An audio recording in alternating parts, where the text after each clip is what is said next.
네, 최용식 박사님 모셨습니다. 안녕하세요. 안녕하세요. 네, 박사님께서 최근에 여러 채널에 출연하시면서 국지국지가 그런 채널에서 이 금융 위기에 대해서 그 본질에 대해서 설명을 해주시고 계시는데 상당히 반응이 좋습니다. 그래서 한번 그때 좀 짧게 나눴는데 이번에 좀 더 디테일하게 나눠보는 그런 시간을 갖도록 하겠습니다.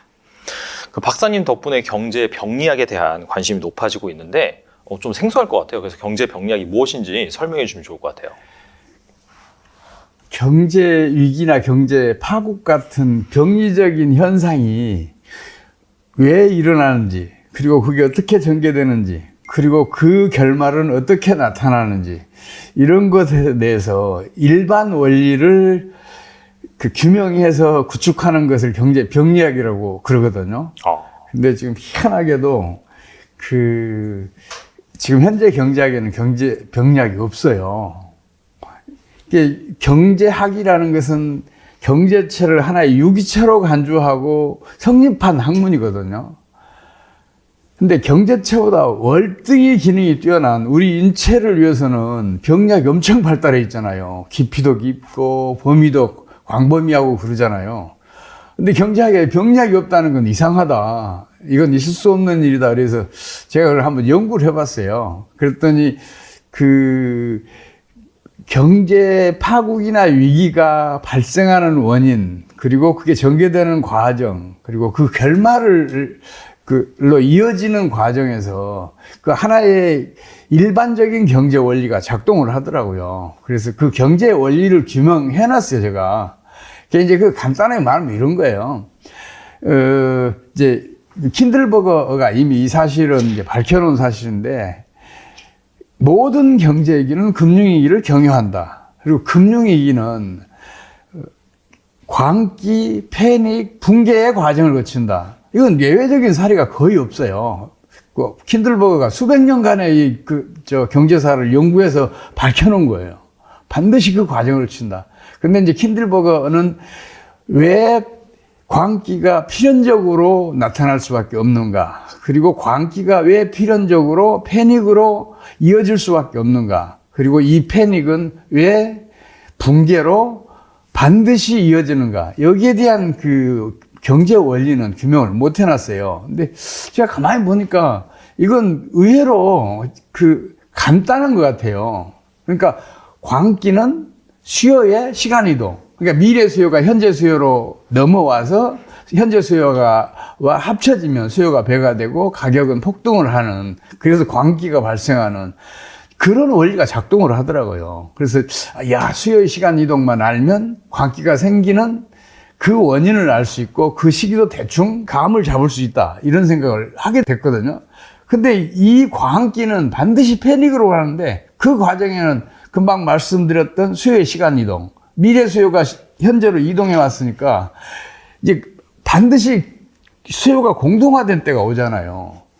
그러면 바로 이제 가격이 폭락하면서 공포 분위기가 조성되는 거죠. 이게 이제 패닉이거든요. 근데 이 패닉이 발생을 하게 되면 이제 주식이나 부동산이 이제 이런 광기 또 패닉 이런 걸 일으키는 대표적인 재화들인데, 그 시장에서 가격이 폭락하잖아요. 그러면 이 재화들은 통화의 역할을 일정 부분 해요. 예를 들어서 부동산이 호조였을 경우에는 예금을 인출하는 것보다 부동산을 팔아서 내 다른 용도에 쓰고 그러잖아요. 그런 통화의 역할을 하기 때문에 패닉이 발생한 순간에 유동성이 급속하게 축소되는 그런 현상이 나타나요. 그러면 어떤 일이 벌어지느냐? 그러면 신용 창조 원리가 역으로 작동하는 신용 파괴 원리가 작동을 하더라고요. 그러면 반드시 붕괴가 와요. 이제 그 일반적인 과정을 규명해 놓고 이걸 이제 입증해야 될 거 아니에요. 그래서 이제 세계 경제사의 각종 임상 사례들을 끌어와서 과연 지금까지 말씀드린 게 사실인가 아닌가를 이제 입증을 해 놓은 거죠. 그래서 중요하게는 경제 병리학은 그 일반 원리와 그리고 임상 사례로 구성되어 있어요.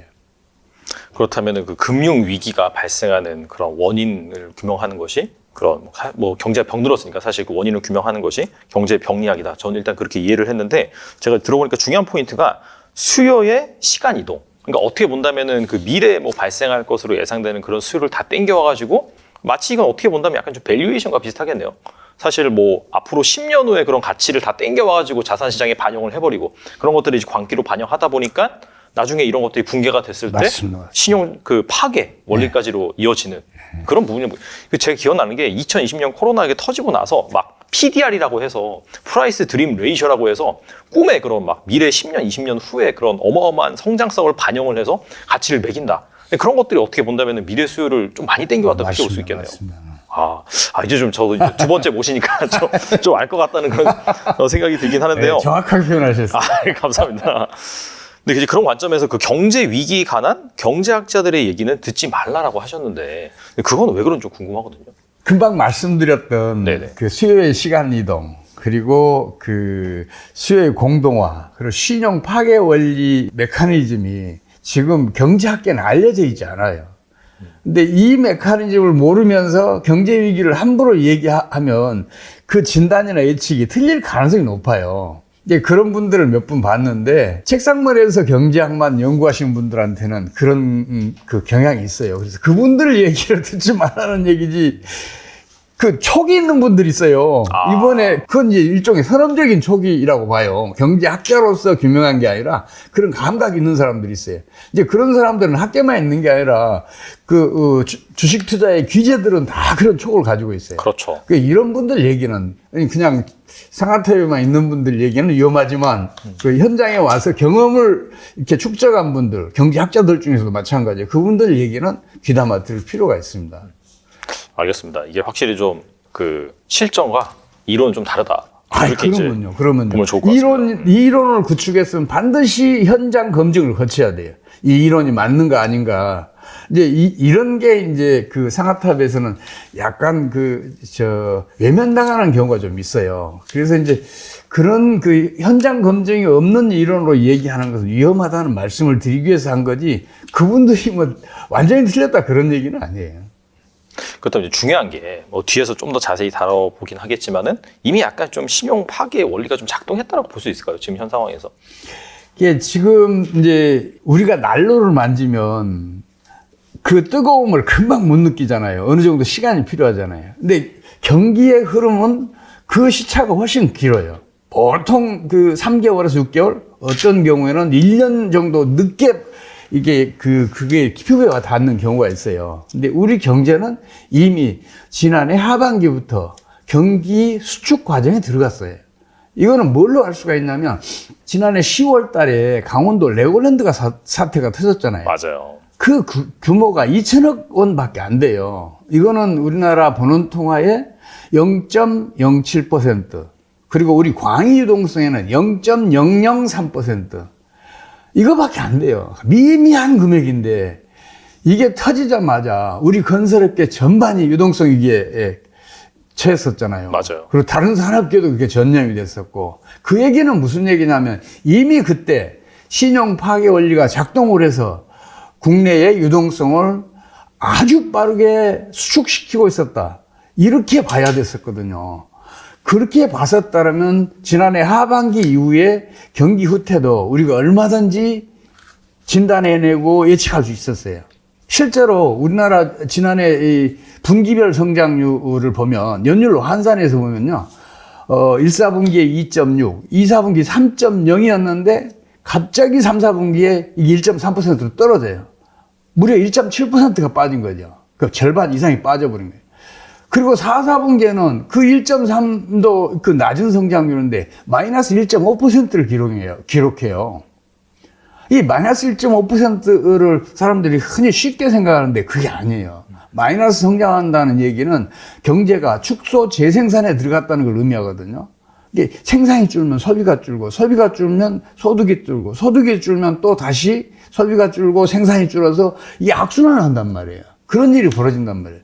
지금 지난해 마이너스 1.5% 성장하는데 저는 올해 1, 4분기에는 이게 마이너스 3% 가지 않는가 지금 걱정하고 있어요.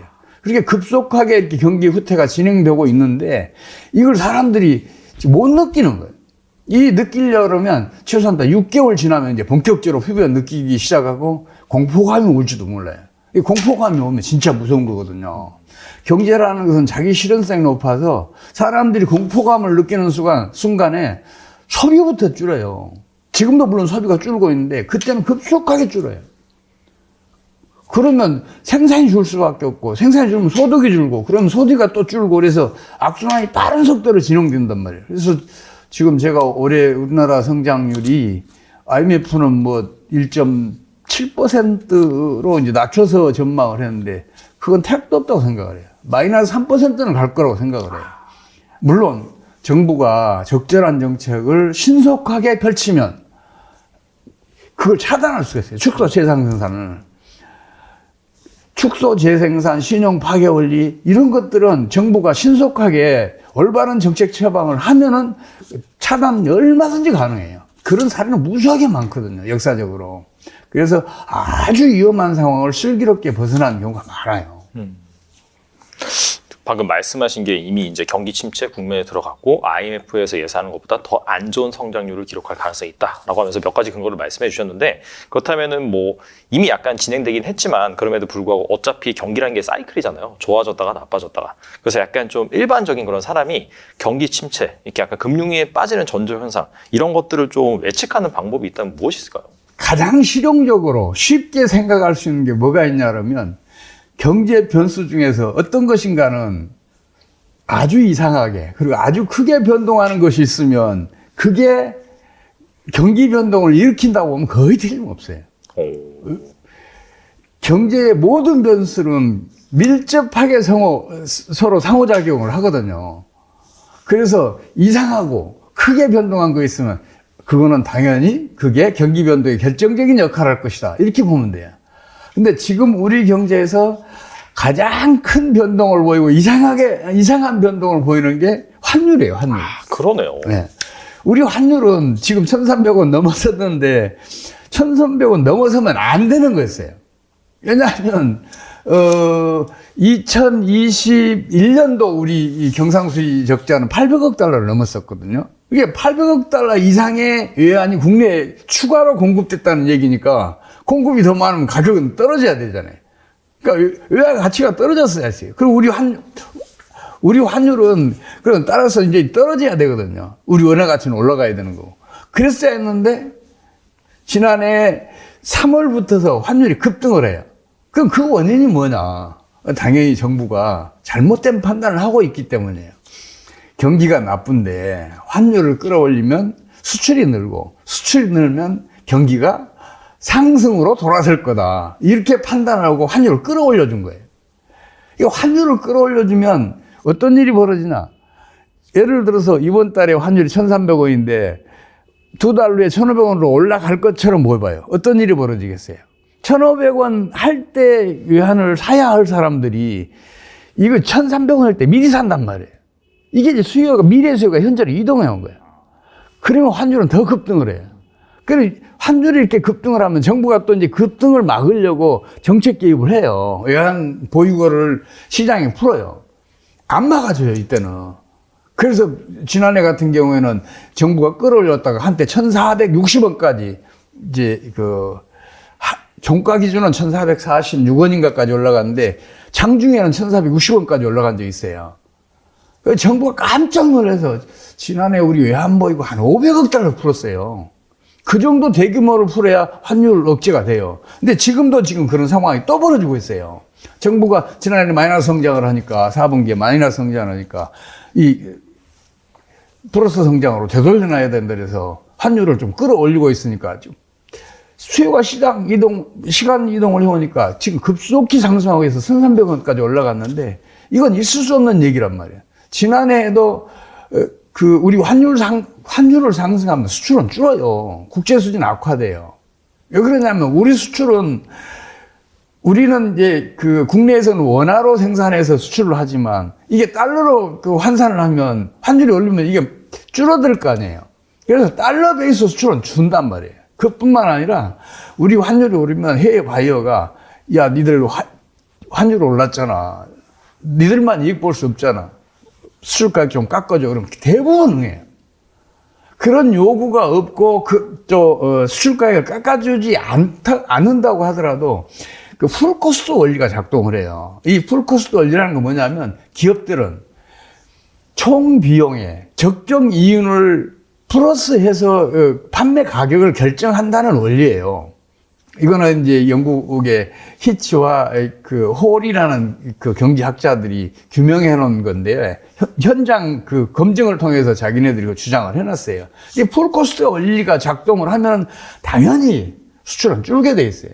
근데 지금 그 책상머리에만 앉아 있는 사람들은 자꾸 그 생각을 해요. 환율을 끌어주면 수출이 늘 거다. 수출이 안 늘어요. 수출을 늘려면 생산시설을 먼저 건설해야 되잖아요. 근데 기업들이 생산시설을 함부로 늘릴 수가 없잖아요. 갑자기 환율이 다시 떨어지게 되면, 그 생산시설을 늘려놨던 게 과잉시설이 돼서 과잉 공급이 나서 가격 또 떨어지잖아요. 그런 두려움이 있기 때문에 생산시설을 못 늘려요. 그러면 기존에 하던 수출만 하게 되는데 그렇게 되면 당연히 달러 베이스 환율은 떨어지죠. 그러면 어떻게 되냐? 경상수지도 악화된단 말이에요.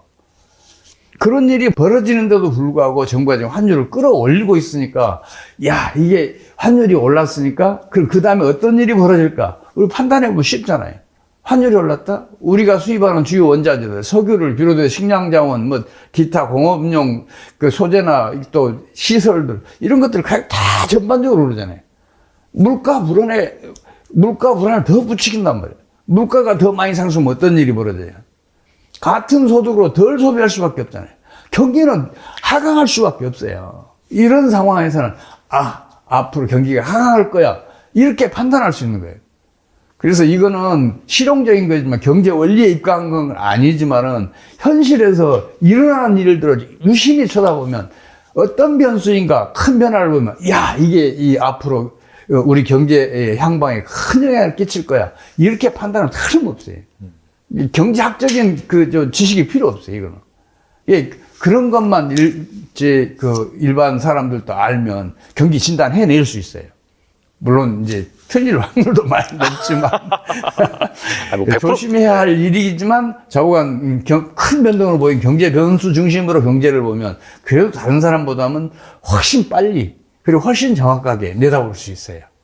그러면 이제 투자 활동이든 기업 활동이든 큰 도움을 받을 수 있죠. 네, 구체적인 거는 박사님께서 추가하신 책 여기 보면 자세하게 설명이 되어 있으니까 그걸 참조하시면 좋을 것 같다는 생각이 들고 환율을 좀 강조하셨잖아요, 그죠? 환율이 상당히 중요하고 제가 이제 책을 읽어보니까 환율에 대한 내용이 상당히 좀 많더라고요. 그래서 그 환율이 방금 말씀하신 그런 중요한 변수가 된다라고 말씀하셨는데 앞서 말씀해 주신 것처럼 작년부터 시작된 강달러 현상 정말 이례적이잖아요. 거의 뭐 한 1,100원대에서 빠른 시간 내에 1,460원까지 상승을 했는데 이게 뭐 우리나라 내부적인 그런 정책에 의해서만 된 것이 아니라 가장 중요한 것은 미국의 통화 정책이잖아요. 네, 맞습니다. 그렇다면 맞습니다. 그 미국이 강달러 정책을 과거부터 이렇게 계속해서 펼쳤던 이유가 무엇인지 궁금하거든요. 이제 사실 이 책이 경제 병약으로 진단한 세계 경제와 한국 경제 전망이잖아요. 그러면 경제 병약으로만 봐야 되는데 이 책의 상당 부분이 환율의 그 결정 원리, 환율의 변동 원리, 이게 여기에 대해서 쓰여 있어요. 맞아요. 네. 이게 환율이 그만큼 중요하다는 얘기예요. 국가 경제의 미래를 좌우할 정도로 중요해요. 세계적으로 세계 경제 패권을 쥐었다가 쇠락해간 나라들이 있어요. 이탈리아, 스페인, 네덜란드, 영국 등등이 이제 대표적인데 순차적으로 이 경제 패권을 쥐었다. 순차적으로 다 이제 패권을 잃게 되는데 환율이 그때 결정적인 역할을 해요. 이 환율은 그만큼 중요하단 말이에요. 그래서 지금 제가 특히 이 책의 환율 변동에 대해서 강조를 해놨는데 미국의 고금리 강달러 정책을 보면 환율이 얼마나 중요한 걸 알 수가 있어요. 미국은 고금리 강달러 정책을 펼치면서 FRB, 그러니까 연준이죠. 미국의 중앙은행인 연준이 물가 불안을 잡기 위해서는 이게 필수적인 정책이라는 이야기를 해요. 근데 그게 아니에요. 물가 불안이 저금리 때문이라면 그게 맞아요. 근데 물가 불안은 그것 때문에 일어난 거 아니잖아요. 중국의 값싼 제품들이 미국으로 수출되면서 미국의 물가를 안정시켜줬잖아요. 근데 지금 디커플링으로 이게 공급망 문제가 생기면서 이게 순조롭지가 못하잖아요. 물가 불안은 일어날 수밖에 없었고, 또 석유 가격이 지지난해에서 급격히 올랐잖아요. 석유 가격 등 자원 가격이 많이 올랐잖아요. 그리고 이제 러시아가 우크라이나를 침략하면서 또 이제 에너지 가격이 폭등하고 이런 변수들이 물가를 상승시켰다는 것을 FRB 의장이 모르겠어요. FRB에 소속된 경제 전문가들이 모르겠냐고요. 다 알아요. 그러니까 물가 불안의 원인에다 직접 정책 처방을 해야 물가 불안을 잠재울 수 있다. 이 사실도 그 사람이 모를 리가 없어요. 그럼에도 불구하고 고금리 정책과 강달러 정책을 펼치면서 그런 변명을 하는 거는 밖으로 드러내고 얘기할 수 없는 필연적인 이유가 있다는 얘기예요. 그게 과연 뭔가를 찾아가면 쉽게 알 수가 있어요. 미국의 경상수지 적자가 2021년도에 8천억 달러를 넘었어요. GDP의 무려 3.6%에 해당하는 적자가 났단 말이에요. 이 얘기는 무슨 얘기냐? 그만큼의 외환이 국제시장에 뿌려졌다는 얘기거든요. 그럼 달러 가치는 하락할 수밖에 없었어요. 달러 가치가 하락하면 어떻게 되냐? 미국에 투자되었던 국제 금융 자본들이 환차손이 생겨요. 환차손이 생기면 이 사람도 어떻게 하냐? 그 환차손을 피해서 미국에서 자금을 빼서 다른 나라로 옮겨요. 다른 국제 금융 시장으로 옮긴다고요. 그럼 미국은 갑자기 신흥수축 현상이 나타나면서 유동성 위기에 빠지게 돼요. 유동성 위기에 빠지는 순간 신용 파괴율이 작동을 해요. 그럼 금융위기가 급속히 진행된다고요. 이거는 역사적으로 단 한 번도 예외가 없이 일어났던 일이란 말이에요. 그걸 막기 위해서 FRB, 미국의 연준은 고금리 정책을 펼칠 수밖에 없었고 강달러 정책을 펼칠 수밖에 없었어요. 고금리 정책 펼치니까 어떻게 돼요? 다른 나라의 저축들이 고금리를 노리고 미국으로 몰려왔어요. 그뿐만 아니라 달러가 강세를 보이니까 환차익이 생기잖아요. 그래서 다른 나라들의 국제금융자본들이 미국으로 몰려들었어요. 그러니까 미국은 유동성이 풍부해지게 된 거예요. 그래서 주식시장도 잘 버티고 부동산 시장도 지금 잘 버티고 있어요. 뿐만 아니라 작년같이 어려운 세계 경제 환경에서 미국은 홀로 2.1%라는 아주 갈목할 만한 성장률을 기록해요. 그 피해를 가장 크게 당한 나라가 우리나라예요. 우리나라 저축들이 미국 고금리를 보고 미국으로 이탈했고 또 환차익을 보고 우리 국제금융 자본들이 국내에 들어와 있다가 미국으로 빠지고 우리 국내 금융 자본들도 따라서 또 미국으로 가고 그래서 지난해 우리 4분기에 마이너스 1.5% 성장한 이유가 그거란 말이에요. 우리가 마이너스 1.5% 성장할 때 미국은 무려 2.9%를 성장해요. 우리나라에 축적된 소득이 미국으로 흘러간 거예요. 미국의 유효세는 그만 커지잖아요. 성장률은 높아지고 실업률은 떨어지고 이 비교적 경기가 호조를 보이는 그 바로 결정적인 원인이 그거란 말이에요. 그런 사실을 정확하게 보고 있어야 투자를 하더라도 기업 경영을 하더라도 개인의 경제 생활을 또 영위하더라도 마찬가지로 슬기롭게 대처할 수가 있어요. 그래서 제가 환율 변동이나 이제 미국의 강달러 고금리에 대해서도 줄기차게 얘기하고 있는 이유가 그거예요.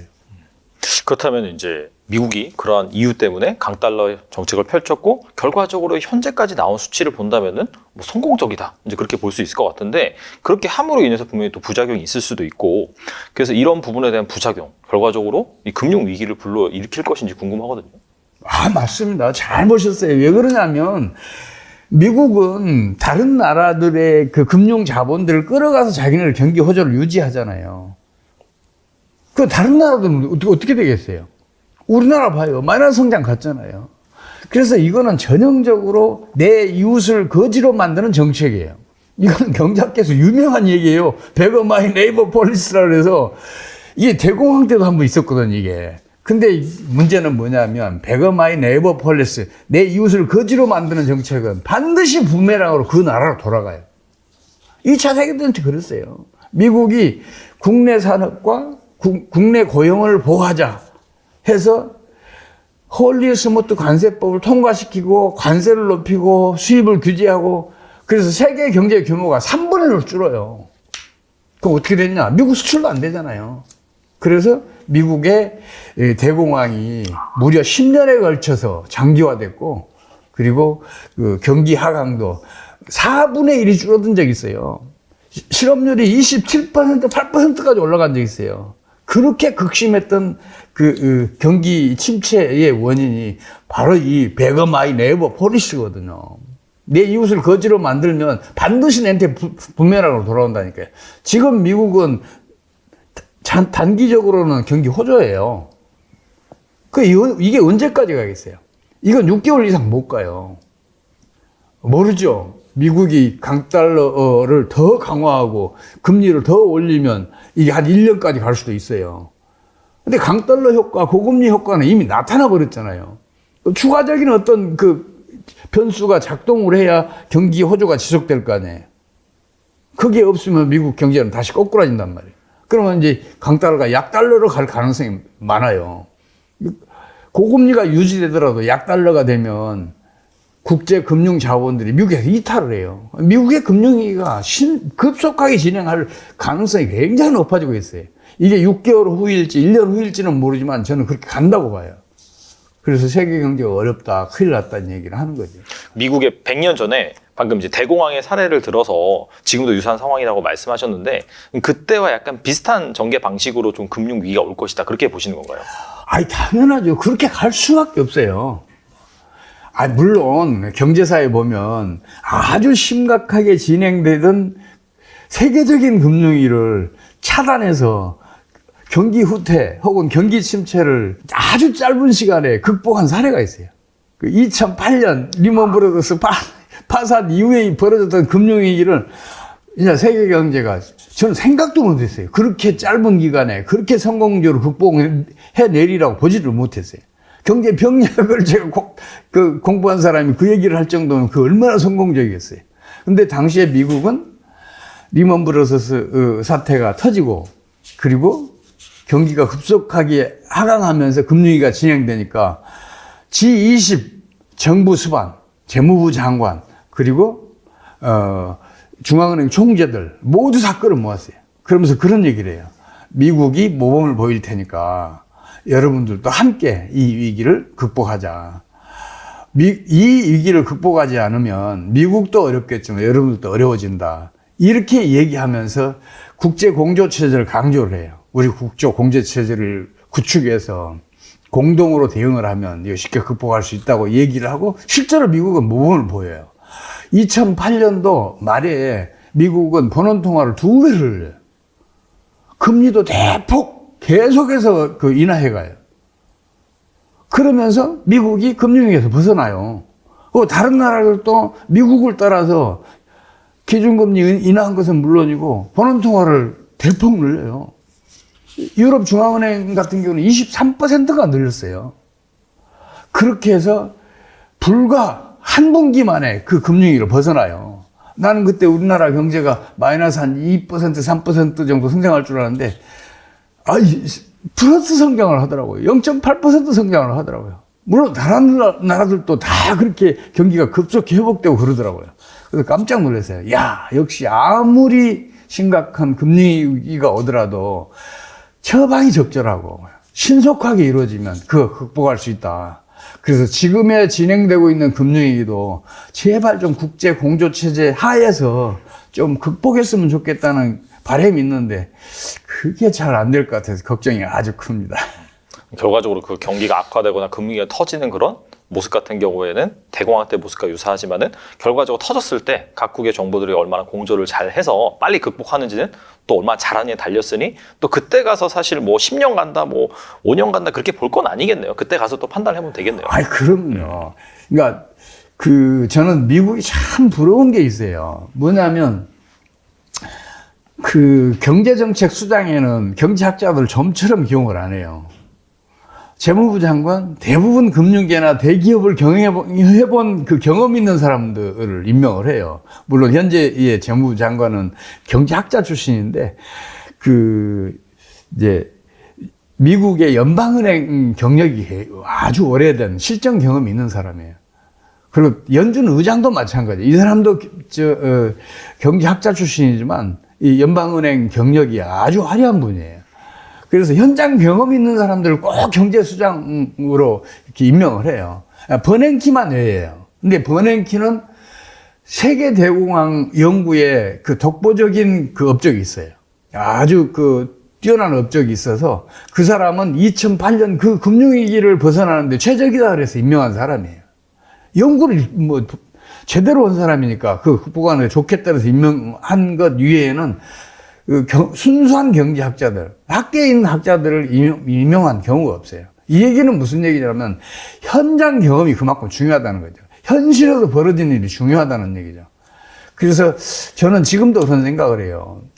미국을 중심으로 선진국에서는 어떤 경제 정책을 펼치다가 이게 처방이 뭐 적절하게 효과가 나타나지 않으면 새로운 처방을 쓸 거다. 그건 아까 제가 잠시 아주 비관적인 그 전망을 말씀드렸는데 그 비관적인 전망을 뒤집을 수 있는 경제 정책이 펼칠 수도 있다. 이런 기대가 일말의 기대가 제 마음속에는 있어요. 근데 우리나라는 그 순수한 경제학자들이 자꾸 경제 정책을 지배하니까 이론에만 그 집착을 해요. 근데 이론과 현실은 다른 경우가 많잖아요. 좀 그런 걸 우리 경제정책 당국자들도 좀 그 경각심을 가지고 명심해 줄 필요가 있지 않는가 그런 생각을 해요. 특히 우리 환율 끌어올리면 수출 늘어난다는 그 미신에서 벗어날 필요가 있어요. 오히려 환율이 떨어질 때 수출은 증가한다니까요. 그리고 경상수지는 극단적으로 호전되고. 그게 왜 그러냐면요. 기업은 망하기 때문에 강해요. 제가 구체적인 예를 들어드릴게요. 2001년 말에 우리 환율이 1326원이었어요. 근데 2006년 10월 달에는 이게 899원까지 떨어져요.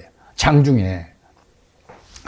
우리 원화 가치는 한 50%가 절상이 된 거잖아요. 우리 수출기업들 다 망할 지경에 놓였었어요. 그럴 거 아니에요. 100달러짜리 수출하면 13만 2,600원을 벌 수 있었는데 90만 원도 못 벌게 됐으니까 당연히 임금도 올랐고 원재료 가격도 올랐는데 당연히 망할 수밖에 없었죠. 그 우리 기업들 어떻게 하겠어요? 100달러짜리 수출해서는 안 돼요. 그래서 150달러짜리를 새로 개발하고 200달러짜리를 서로 개발하고 생산성이 뛰어난 생산시설 따로 그 도입해서 시설 전부 다 교체해야 하고 이게 엄청 위험한 거거든요. 제대로 생각했던 대로 이렇게 판매가 안 되면 그 회사 망해요. 그럴 거 아니에요. 엄청난 투자했는데 이익이 안 나오면 망하는 거잖아요. 근데 그렇게 함으로써 우리 수출이 비약적으로 증가를 해요. 2001년부터 2006년까지 2.7배가 증가한다니까요. 연율로 17%씩 증가했어요. 이제 이런 현실을 우리 경제정책 당국자들이 제발 좀 받아들여줬으면 좋겠어요. 지금 그래서 그 얘기를 제가 어디 가서나 이야기를 해요. 환율이 떨어지면 수출이 증가한다. 물론 기업은 죽을 맛이죠. 죽을 똥 살똥 하면서 온갖 노력을 다 기울여서 기업의 경쟁력을 높여줘요. 그럼 국가 경제 경쟁력도 한꺼번에 올라가요. 그래서 경상수지가 그 호전되는 게 이루 말할 수 없이 크게 호전이 된단 말이에요. 2006년 이후에 한 10여 년 동안 10여 년 지난 뒤에도 우리 그 경상수지 흑자는 1,000억 달러를 넘은 적이 있어요. 기업들의 그런 피나는 노력 덕분에 제발 좀 그렇게 가줬으면 좋겠다 싶은 생각을 하고 있어요. 알겠습니다. 환율 얘기를 하다가 또 이제 정책 당국의 가져야 할 자세 이런 까지도 말씀해 주셨는데 결과적으로 지금 강달러 정책이 미국의 경제를 어느 정도 버티게 만들긴 했으나 결국에는 부메랑으로 돌아온다라고 말씀하셨는데 근데 그럼에도 불구하고 최근 나오는 경제 지표를 보면은 실업률 같은 경우에 3.4%가 나오더라고요. 거의 뭐 역사상 최저 실업률. 그리고 뭐 추가적인 뭐 아직 뭐 PMI 지수라든지 최근에 발표된 것도 괜찮은 걸로 나오는데 그래서 약간 증시에서는 약간 골디락스 그런 논리가 하면서 옛날에는 하드 랜딩이다, 경기 경착륙이다. 그 다음에 분위기가 좀 바뀌니까 연착륙도 가능하다. 최근에 나온 그 워딩은 뭐냐면 노 랜딩이에요. 경기가 나빠질 게 없다. 지금 그렇게 약간 월가에서나 증권가에서는 얘기를 하고 있는데 그렇다면 이거는 약간 좀 시간적인 어느 정도 경기가 좀 하락으로 가기 전에 위한 전조 현상이고 결국에는 또 파국으로 갈 수 있다. 그렇게 보시는 거겠네요. 일단 이 말씀부터 드릴게요. 서구 사회는 화폐 그림자관이 옛날부터 그 아주 튼튼하게 이렇게 그 밑바탕에 깔려 있어요. 화폐 그림자요. 예. 화폐는 실물의 그림자에 불과하다. 이런 생각들이 어떻게 이제 발생했는지 말씀드리면 기니까 그냥 생략하고, 그 화폐 그림자관이 워낙 강하게 지배하고 있기 때문에 통화금융 부분에 대해서 자꾸 예면을 하려고 그래요. 통화금융 이론이 없는 게 아니에요. 그럼에도 불구하고 현실에서는 경제학자들이, 경제 전문가들이 통화금융 현상을 자꾸 예면하는 경향이 있어요. 그거 아니거든요. 통화라는 것은 변동성이 엄청 커요. 통화는 신용 창조를 하기도 하지만 신용 파괴를 하기도 하잖아요. 신용 승수만큼 통화를 늘리기도 하지만, 유동성을 늘리기도 하지만, 또한 신용 승수만큼 유동성을 축소시키기도 하잖아요. 그 얘기는 무슨 얘기예요? 통화 변동성이 최소한도 4배는 된다는 얘기 아니에요. 그만큼 변동성이 커요. 그렇다면 경제에 끼치는 영향도 그만큼 크다고 봐야 되거든요. 그래서 경제는 항상 실물 부분과 통화 금융 부분을 같이 봐야 돼요. 실물 금융 부분이 제 아무리 잘 나가고 있더라도 통화 금융 부분에서 문제를 일으키면 이 실물 부분은 그 영향을 받지 않을 수가 없어요. 실물 부분도 급속하게 후퇴할 수밖에 없다고요. 근데 이해하기 쉽게 비유를 말씀드리자면, 우리 소화기관은 실물기관이라고 볼 수 있어요. 실물 부문이라고 볼 수 있어요. 그 실물 부분이, 그러니까 우리 소화기관이 기능을 잘해요. 그럼 내 영양 상태가 좋아지고 활동력이 커질 거 아니에요. 근데 만약에 이게 혈관계가 제 역할을 못 해봐요. 어떻게 돼요? 활동력이 떨어질 수밖에 없어요. 생명이 위험해질 수도 있어요. 마찬가지란 말이에요. 우리 몸의 혈관계는 경제에서는 통화금융 부문이란 말이에요. 그래서 통화금융 부문이 제 역할을 못하면 실물 경제 부분은 아무리 상황 여건이 좋더라도 안 돼요. 실제로 세계적으로는 지금 그 실물 부분만 보면 호전될 소지가 많잖아요. 코로나 사태 진정되고 있고, 중국 리오프닝 하고 있고, 중국 경제가 정상화 돼가는 것 같고, 또 그 주요 원자재 가격도 또 지금 하향 안정세에 들어갔고, 실물 부분에서는 얼마나 호전될 변수들이 많아요. 그건 틀림없는 사실이에요. 근데 통화금융 부분은 아니에요. 중국 성장률에 대해서도 미국의 신용평가기관 하나에서는 그 올해 성장률 5% 넘을 거라고 예측을 해서 깜짝 놀랐어요. 신용평가기관이 어떻게 그럴 수가 있냐. 신용평가기관은 통화금융 부분에 집중을 해야 되는 기관인데, 그런 생각을 하면서, 역시 서구 사회는 화폐 그림자권이 지나치게 강하게 지배하고 있구나, 이런 생각을 했어요. 지금 통화금융 부분은 대단히 위험해요. 첫 번째로 위험한 게, 지금 제3세계 국가들이 외환위기에 봉착한 나라들이 한 60여 개국 되는 것 같아요. 진짜 그 중에서 10여 개국이 이미 외환위기를 맞았어요.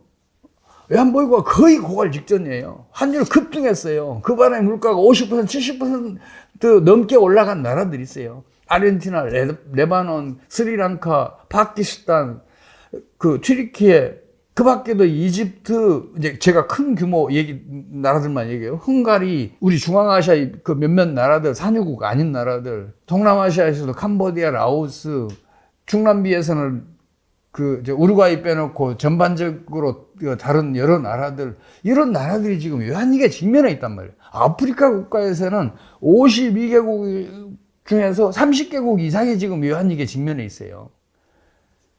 그 외환위기라는 것은 이제 규모가 제법 큰 나라에서 한번 터지잖아요. 그러면 국제 전략이 굉장히 커요. 그게 선진국으로까지 이렇게 경제 규모가 큰 나라들에까지 전염이 되면 대책이 없는 그런 경우가 발생할 수 있어요. 특히 지금 중국이 문제예요. 중국은 1대1로의 일환으로 파키스탄, 캄보디아, 라오스, 또 튀르키예, 또 이집트, 스리랑카 등등 아프리카 여러 나라들 등등에 대해서 9,700억 달러의 상업 차관을 제공했어요.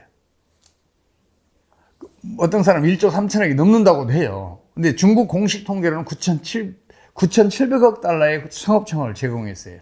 그뿐만 아니라 중국과 우호적인 관계에 있는 나라들한테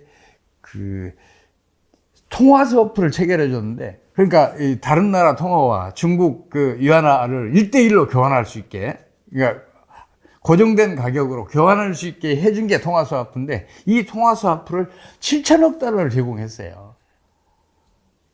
그러니까 약 1조 7천억 달러가 지금 중국으로서는 부실 채권이 될 가능성이 굉장히 높은 상황이에요. 이미 돼 있어요, 실제로는.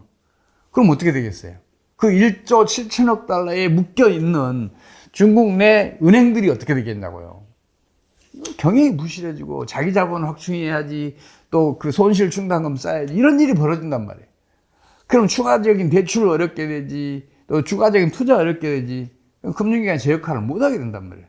근데 중국은 그래서 제가 올해 마이너스 5% 성장률을 하지 않느냐 걱정하고 있어요. 대신 걱정해주고 있는데 그게 좀 제발 안 그랬으면 좋겠어요. 우리나라에도 직격탄을 그죠, 날릴 크죠. 수 있으니까. 중국이 무너진 우리나라도 타격이 크죠. 중국은 다만 통계 조작을 잘해요. 그렇죠, 맞아요. 지난해 4분기에도 플러스 성장으로 발표했잖아요. 2.8%인가 이렇게 발표를 했어요. 그랬는데 그 미국의 한 연구기관에서 그 문제가 있다. 중국의 전력 소비량을 봤더니 마이너스더라. 전력 소비량이 예를 들어서 마이너스 1%잖아요. 그럼 성장률은 마이너스 2% 이상 나야 돼요. 왜냐하면 가정용 그 전력은 이게 갑자기 줄어들지는 않아요.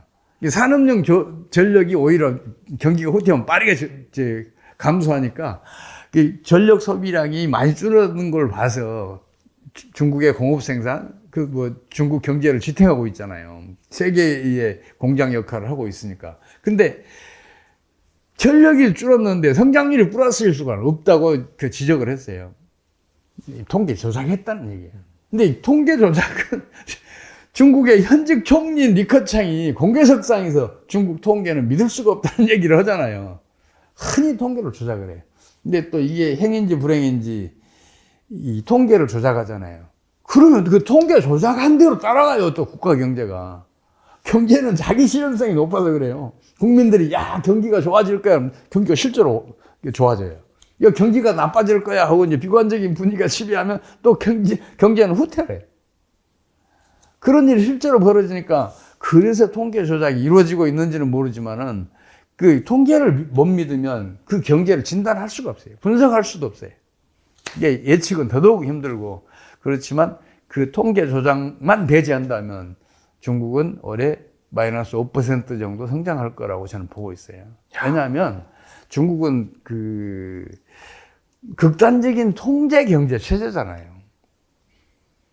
실제로 그 중국은 이미 2019년에 부동산이 몰락했어요. 맞아요, 네. KBS가 2019년에 그 차이나 쇼크, 빈집 6,500만 채의 비밀, 이런 방송을 했을 정도로 심각했단 말이에요. 근데 그게 바로 금융위기로 이렇게 발전을 해야 되는데 중국은 통제 경제 체제라 그걸 정면에서 막아섰잖아요. 이거는 이제 제가 비유를 찾고 드는데 그 금융위기라는 홍수를 댐을 쌓아서 막아놨어요.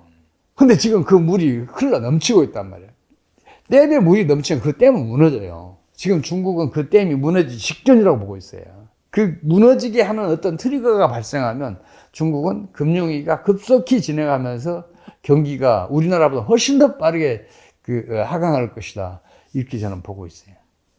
중국이 뭐 IMF에서는 사실 오히려 성장률 높였는데 실제로는 그렇지 않다라는 그런 의미고, 사실 지금 뭐 경기 좋다, 실업률 낮다, 뭐 골디락스다 하는 논리 같은 경우에는 사실 약간 좀 후행적인 거지. 그 박사님께서 말씀하시는 거는 몸으로 치면 순환기계, 네, 혈액. 맞아요. 여기에서 문제가 생기면은 전반적으로 다 문제가 생긴다. 그게 이제 경제에서는 통화기 때문에 통화적인 측면에서 이미 문제가 생기고 있기 때문에 그게 나중에 후행적 영향을 미칠 것이다. 그런 말씀이시죠. 맞습니다. 적절한 표현. 알겠습니다. 그렇다면은 지금 이 상황에서 또 추가적으로 짚어볼 만한 국가가 제가 보기엔 유럽인 것 같긴 하거든요. 원래 유럽이 한 작년 하반기 그때까지만 하더라도 러시아 우크라이나 전쟁이 되게 심해지면서 가장 안 좋아질 것이라고 얘기를 했지만은 생각보다 그 온화한 날씨 때문에 에너지 위기가 약간 낮아졌어요. 그러면서 깜짝 놀란 게 유럽 증시를 보면은 거의 뭐 이전 고점을 거의 다 회복을 했더라고요. 그래서 이런 것들 보면 유럽 경제가 괜찮나 이런 생각을 들 수 있을 것 같아요. 유럽 경제는 어떻게 보시는지 좀 궁금합니다. 유럽은 일단 이제 EU 중심으로 구축이 돼 있잖아요. 그 EU의 중앙은행이 20이잖아요. 20위가 경제 정책을 참 적절하게 잘 펼쳐요. 그래서 이제 그런 금융위기 진행이나 경기 후퇴나 이런 것을 적절하게 차단을 잘 해요. 그게 참 부러운데 그건 사실이에요. 근데 문제는 뭐냐면 자기네들이 아무리 잘해도 미국이나 기타 중국이나 한국, 일본 등등의 경제가 하강을 시작하면 이 금융위기가 진행하게 되면 그러면 유럽도 무사할 수가 없어요. 그뿐만 아니라 유럽의 그 경기가 비교적 호조로 보였던 나라들 있잖아요. 스웨덴, 노르웨이, 핀란드, 또 독일은 좀 어려웠지만 이제 또 영국도 최근에 어려워지고 있지만 좌우간 이런 나라들에서는 부동산 가격이 그동안에 우리나라 못지않게 올라왔어요. 우리나라는 지난해부터 이제 하락세에 들어갔잖아요. 장기 침체에 들어갔다고 봐야 되는데 그 나라들도 부동산이 지금 침체 증상을 보이고 있어요. 부동산이 이렇게 하강하기 시작하면 그 자체적으로도 금융위기를 일으킬 수가 있어요. 그 금융위기를 일으키는 트리거 역할을 할 게 무엇인가? 중국이든 인도든 미국에서든 터지면 유럽도 온전치 못할 거예요. 그러니까 유럽은 성장률이 전반적으로 전 세계의 성장률보다 좀 낮아요. 뭐 소득 수준이 높으니까 그럴 수밖에 그렇죠. 없는데 네. 그 낮아요. 그래서 주식 시장이든 부동산 시장이든 그 거품이 전반적으로는 크게 일질 않았어요. 아까 말씀드렸던 몇몇 나라들만 이 부동산 거품이 생겼던 거죠. 그래서 이 거품이 크지 않기 때문에 거품이 꺼져서 금융위기가 생긴다. 그러니까 자체적으로 생긴다는 것은 그 가능성이 아주 낮은데 다른 나라들이 문제란 말이에요. 금융위기는 전염성이 굉장히 강해요. 왜냐하면 신용 파괴 원리는 국내에서도 작동을 하지만 전 세계적으로도 작동한단 말이에요. 그리고 전염성이 엄청 강해서 거기도 온전치 못할 가능성이 높아요. 그럼 일본은 어떻게 보세요? 일본은 진짜 심각해요. 일본은 1991년도부터 지금까지 초장기 저성장을 하고 있잖아요. 연평균 성장률 0.8%예요. 이거 성장 안 하고 있는 거나 마찬가지예요. 그러니까 우리나라는 이제 추월 당하기 직전이잖아요. 그렇게 저성장을 하니까 기업들이 투자할 여력이 없는 거예요. 투자하면 바로 공기과잉으로 바로 그 망하기 직전에 몰리니까 투자를 못 해요. 최신 시설들 계속해서 그 투자를 해야 되잖아요. 기업이 계속 발전하려면. 그걸 못 했어요. 그래서 그 일본의 기업의 성장력, 경쟁력도 떨어져 있지만 일본 경제 전체의 체력이 떨어졌어요. 성장력, 경쟁력, 성장 지속력 이게 모두가 떨어져 있어요. 그래서 지금 그런 상황에서 국제 금융위기가 일본을 덮친다. 그럼 쓰나미예요. 아마 일본은 올해 마이너스 5% 후반대 그 성장률 기록하지 않으면 다행이에요. 저는 그렇게 보고 있어요. 전반적으로 이제 뭐 중국, 일본, 뭐 미국, 우리나라도 뭐 사실 좋아지기 힘든 그런 상황이긴 한데 그렇다면은 이러한 그런 위기, 그 경제 성장이 확 꺾이는 시기는 언제로 보시는지 궁금합니다. 참 그게 그 어느 시기냐고 확정하기가 참 어려운데 왜냐하면 금융위기는 어떤 트리거가 우리가 총을 쏘면 이제 격발자라는 게 있잖아요. 그 격발자 역할을 하는 무엇인가가 나타나면 금융위기는 그때부터 본격화해요. 수면 밑에서 진행하다 수면 위로 올라와서 누구나 알아볼 수 있게끔 진행을 한단 말이에요. 그 트리거를 어떤 변수가 어느 나라가 그 트리거 역할을 하느냐 이것만 남았는데 그 트리거 역할을 할 게 지금 터지면 지금부터 사람들이 다 알아챌 수 있을 정도의 급속한 경기 후퇴가 생길 거예요. 근데 그 트리거를 지금 당장 그 발생한다고 누가 얘기를 하겠어요? 그 우발적으로 터지는 경우가 많은데 우발적인 사고는 누구도 예측할 수가 없잖아요. 근데 다만 저는 최근에 이런 생각을 했어요. 인도에서 아다니 그룹이 그 문제가 생겼잖아요. 그래서 뭐 주가가 3분의 1 토막나고 막 그랬었는데 그렇다면 인도에서 트리거가 생길지 모르겠다는 생각을 했어요. 왜냐하면 인도는 그 80년대까지도 나라는 민주국가인데 경제 체제는 공산국 체제예요. 거대 기업이 이렇게 그 잘할 수 없는 풍토였어요. 그러니까 기업이 자체적으로 그 자본 축적한다는 건 생각할 수가 없었어요. 기업이 조금만 크면 정부에 가서 국유화 이런 일을 해버리니까 그게 뭐만 컸냐? 가족 기업만 컸어요. 아다니 그룹을 비롯해서 인도에 한 20위 안에 드는 건 전부 다 가족 기업이에요. 이 가족 기업이 경영하면 회계 조작이니 또 뭐 뇌물이니 부정부패니 이런 게 얼마든지 덮여질 수가 있잖아요. 그렇죠. 그래서 아다니 그룹이 터지면 다른 그룹들도 그런 일이 연달아 터지면서 인도의 주식시장이 먼저 무너지는 게 아니냐 그런 생각을 했었거든요. 근데 의외로 잘 버텨요. 지금 6만 대에서 버티고 있더라고요. 한때 6만 3천 대인가 올라갔다가 그 아다니 그룹 때는 좀 떨어졌어요. 근데 인도 주식시장은 3, 4년 전에도 3만 대였는데 지금 6만 대를 넘어섰으니까 이게 그 3, 4년 만에 한 2배 상승한 거니까 이거는 거품이라고 봐야 되지 않을까 싶어요. 물론 인도는 성장률이 낮을 때 8%, 높을 때 10% 이상 이런 성장을 계속 해왔어요. 그만큼 이제 경제력이 축적돼 있어서 이런 것들이 이제 주식시장을 활성화시킨 건 틀림없는 사실인데 그래도 약간은 거품이지 않느냐. 그래서 그런 아다니 그룹 사태가 주식시장 전반을 붕괴시키는 거 아니냐 걱정하면서 그게 트리거가 될 수도 있다고 생각하면서 그렇게 되면 지금 바로 한 3, 4월경부터는 세계 경제가 전반적으로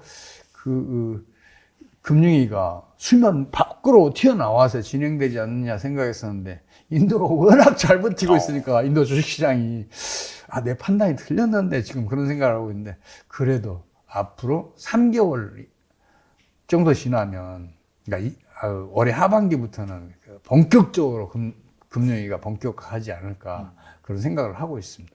알겠습니다. 지금 사실 저점에서 우리나라 증시 같은 경우에도 한 20% 가까이 뭐 10%, 20% 가까이 상승을 하고 미국도 뭐 최근에 약간 빠지려고 하는데 그 정도 반등을 했잖아요. 그렇다면 이런 상황에서 막 따라 사기보다는 약간 좀 리스크 관리를 할 필요가 있겠네요. 약간 비중을 줄인다든지 약간 그런 식으로 좀 포트폴리오 좀 안정화를 시킬 필요는 있겠네요.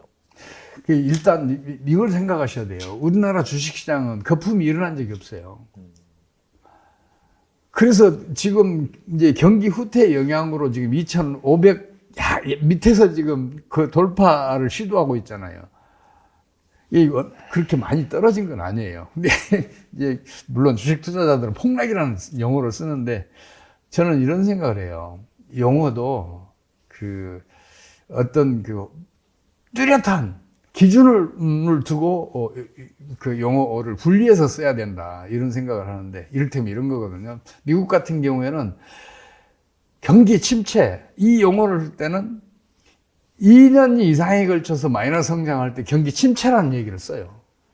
경기 후퇴 이건 2분기 이상 그러니까 3분기 이상에 걸쳐서 마이너스 성장할 때 경기 후퇴라는 용어를 써요. 그리고 0%대 성장을 하면 스태그네이션이라 그래서 이게 경기 부진이라고 해석이 되는데 그렇게 써요.